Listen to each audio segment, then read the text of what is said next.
گمان میکنم که جوانها در حقیقت نصیحت شنوند. اگر بعضی ها سرپیچی کنند و اکثریت به همین معنی و فکر میکنم که اکثرا پیش از همه نصیحتی پدر و مادر یعنی والدین را قبول دارند.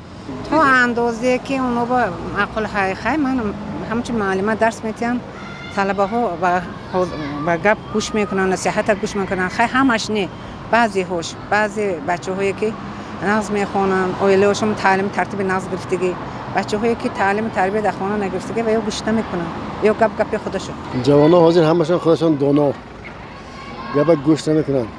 اگر تربیت پدر و مادر نباشد اگر چه وضعی میشه؟ من فکر میکنم هر یک فرد میتواند خودسرانه خود رو نصیحت کنه، بلکه اگر نصیحت یگان کس دیگر رو گوش کنی تو میتونی حیات دیگر آدم رو زندگی کنی در حیات خود. تو میتونی با عقیده دیگر آدمو گوش بری، لیکن میتونی خودسرانه خود رو نصیحت کنی. بیشتر با رفیقان خودشون گوش میدن، با کارهای این کامپیوترها برآمدن، تلفن‌ها برآمدن، همین وقت بازی میکنن سر کار دارن، بسیار اهمیت نمیتونن کلانتر دو خدا.